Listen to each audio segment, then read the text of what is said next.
Renascimento do ladrão que percorreu o mundo. Capítulo 734 Império Satrim. Vendo os olhares fervorosos desses jogadores, Ni Yan esfregou seu queixo. Não demoraria muito tempo para comprar algumas coisas em nome deles. Mais importante, ele também poderia fazer algum dinheiro.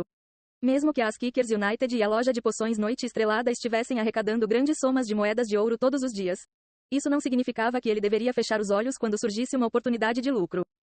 Me entreguem uma lista dos itens que vocês precisam. Eu comprarei para vocês. Cobro uma taxa de comissão de 50%. A taxa não é negociável.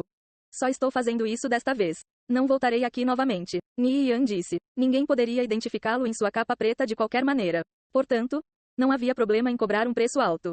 Ouvindo as palavras de Ni Yan, várias pessoas se afastaram. Uma comissão de 50% era um pouco excessiva. No entanto, depois de refletir sobre o assunto, a maioria dos jogadores ainda decidiu aceitar sua oferta. Afinal, os produtos vendidos na loja secreta eram simplesmente irresistíveis. A maioria dos jogadores reunidos aqui eram ricos. Eles não piscariam o olho gastando um pouco de ouro. Sabendo que Ni Yan não voltaria novamente, eles planejavam comprar mais e fazer seus subordinados trazerem mais ouro. Em pouco tempo, os jogadores na multidão começaram a entregar suas listas para Ni Yan. Normalmente, haveria um contrato entre o intermediário e o cliente, a fim de evitar que o cliente se afastasse repentinamente. No entanto, Ni Yan ignorou completamente esse procedimento. Se alguém não quisesse os itens, ele apenas os guardaria. Enquanto Ni Yan examinava as listas, descobriu que essas pessoas significavam alguns negócios com muito lucro para ele. O pedido mais baixo eram várias milhares de moedas de ouro. Algumas listas o fizeram comprar mais de 100 mil moedas de ouro em itens. Eram cerca de 600 mil moedas no total. Considerando que ele obteve um desconto de 50% ao comprar itens da loja secreta e estava cobrando uma comissão de 50%, isso significava que ele estava obtendo um lucro de 100%. Em outras palavras, 600 mil moedas de ouro fluiriam para seus bolsos por meio dessa transação. Uau! Tantas pessoas ricas! Ni Yan não pôde deixar de suspirar de admiração. Muitos jogadores de alto nível eram bastante ricos. Aqueles com patrimônio líquido de centenas de milhares de moedas de ouro podiam ser encontrados em todos os lugares. Até mesmo 1 milhão de moedas de ouro. Eles frequentemente tinham equipes que farmavam ouro os apoiando. Os capitães de equipes estavam especialmente bem, gastando dinheiro à esquerda e à direita em itens de alto nível. Depois de saber que alguém estava agindo como intermediário, muitos jogadores ricos, entre os quais vários eram capitães de equipes, vieram correndo de todas as partes. Eles estavam babando pelas mercadorias na loja secreta de Ocoron desde o momento em que foram abertas aos negócios. Ni Yan pegou as listas e voltou para dentro da loja. Alguns minutos depois, ele voltou e começou a distribuir os pedidos que recebeu. Outros 20 minutos depois, ele finalmente terminou e estava 600 mil moedas de ouro mais rico. Antes que ele pudesse sair, ele foi imediatamente atacado por um segundo grupo de jogadores que procuravam adquirir seus serviços. 3 viagens depois, Ni Yan obteve um lucro de 1,3 milhões de moedas de ouro. Só então a multidão do lado de fora da loja secreta começou a se dispersar. Ni Yan deu um suspiro de alívio. Olhando para as moedas de ouro em sua bolsa, essa velocidade de ganhar dinheiro era ainda mais rápida que a da loja de poções Noite Estrelada, sem mencionar que não havia custos de produtos. Pode-se imaginar o quão valioso era o título de marquês.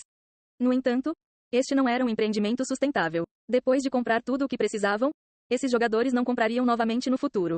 Sem mencionar que a maioria dos jogadores não podia comprar os itens nessas lojas secretas. Ni Yan gastou essas 1,3 milhões de moedas de ouro em itens da loja secreta. Depois, ele delegou a tarefa de revendê-los a Gu Huai. Assim, eles poderiam obter um lucro decente. Depois de resolver esse assunto, Ni Yan foi em direção ao ponto de transferência em Ocoron e se teletransportou. Com um flash de luz, Ni Yan saiu do ponto de transferência na cidade do Rei Orc. Ele olhou maravilhado para o seu redor. A praça ao seu redor estava movimentada com a atividade de jogadores. Alguns estavam passando, enquanto outros estavam reunidos em grupos conversando sobre quem sabia o quê. Os jogadores aqui eram diferentes daqueles que podiam ser encontrados no Império Viridiano. Grandes corpos musculosos, pele verde e um par de presas afiadas como bestas, eram orques. Havia também outra raça um pouco mais alta que os orques, com cabeças de bois e aparência simples, os taurens. Orques e taurens eram raças bastante feias, então poucas pessoas os escolhiam. Aqueles que escolheram uma dessas duas raças tinham certos gostos ou personalidades peculiares. No entanto, as habilidades inatas dessas raças eram melhores que as humanas. Por exemplo, orques e taurens recebiam enormes boosts em vida e força.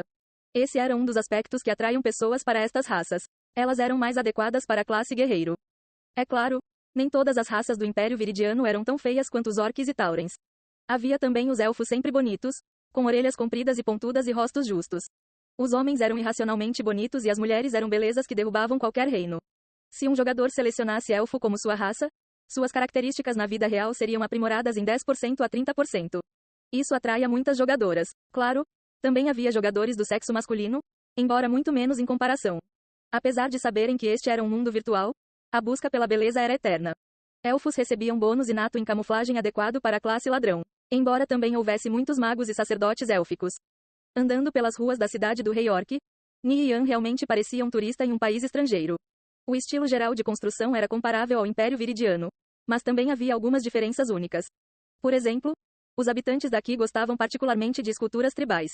Os prédios, ruas e outros lugares estavam todos cheios de totens fantásticos e bizarros. Mesmo havendo muitos, eles não pareciam excessivos. De fato, o visual tribal era agradável aos olhos de Ni Yan. Ni Yan ocasionalmente via jogadores do Império Viridiano, mas eram poucos e distantes entre si. Um grupo de guardas orques em armadura deslumbrante patrulhou perto de Ni Yan. Eles eram elites de nível 180 e armados até os dentes.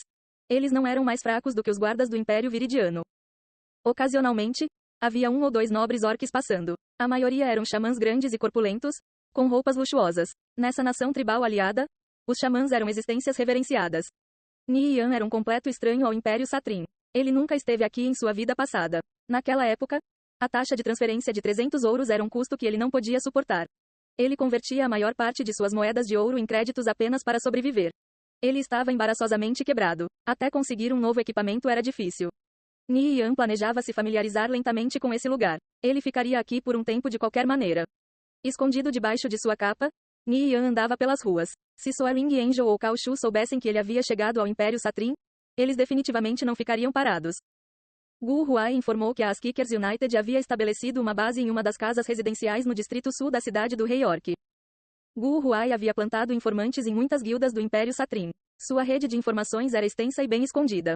Nada do que aconteceu no Império Satrim escapava dos seus ouvidos. Ele concentrou a maior parte dos seus esforços na Angel Corps e no grupo financeiro Century. No momento, os recursos das Kickers United eram surpreendentes, para dizer o mínimo. Gu Huai tinha apoio financeiro suficiente para expandir livremente sua rede de informações no Império Satrim. Ele até mesmo conseguiu subornar vários jogadores importantes da Angel Corps e do grupo financeiro Century. Na linha de tempo anterior, o grupo financeiro Century usou sua riqueza para devorar lentamente a fundação da War God Tribe. Agora, a situação foi revertida. Ni Yan estava usando o mesmo método para se infiltrar na Angel Corps e no grupo financeiro Century. Ele os faria provar do próprio remédio. Depois de passar por várias ruas, Ni Yan entrou em um beco no distrito sul da cidade do Rei Orc. Ele estava procurando o lugar que Gu Huai o informou. Você já está no ponto de encontro? Gu Huai perguntou. Ainda não, estou indo agora. Ni Yan respondeu. Eu já informei nosso pessoal com antecedência. 2 são meus auxiliares de confiança. O outro é um jogador de alto escalão da Angel Corps. Ele está entre os 10 primeiros. Se acontecer alguma coisa ou eles tomarem alguma decisão, ele saberá. Durante a sua estadia no Império Satrim, ele ficará encarregado de mantê-lo seguro. Se a Angel Corps enviar pessoas para cercá-lo e emboscá-lo, ele o alertará com antecedência. Ele é confiável? Ele é completamente confiável. Ele já assinou um contrato conosco e ele e sua família se mudaram para as cidades mais perto de mim. Como eles estão ao nosso lado, não há nada com o que se preocupar. Gu Huai sorriu. Assim, não havia como ele se atrever a os trair. Nada mal.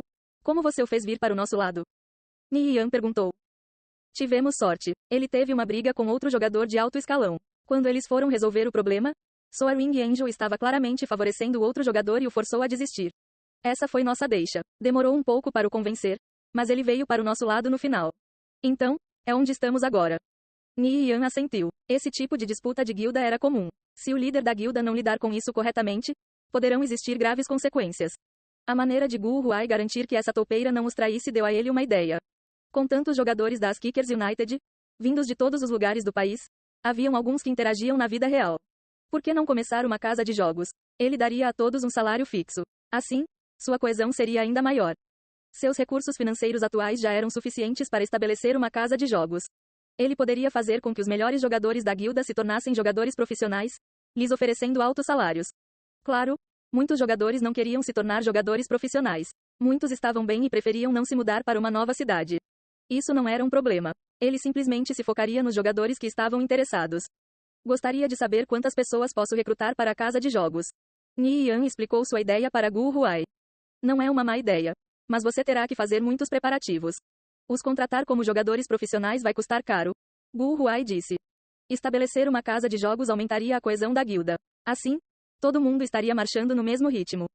Sem problemas. A World Block arcará com os gastos. Ni Yan disse. Os negócios da World Block estavam se expandindo em um ritmo acelerado e seus lucros estavam subindo. Eles estavam alcançando rapidamente grandes nomes como os grupos financeiros Dragonsuar e Glory. Nesse ponto, esse pouco de dinheiro não era nada para eles. Como você já tem um plano, eu o apoiarei como puder. Quando você planeja estabelecer a casa de jogos, vou tentar dar uma mãozinha.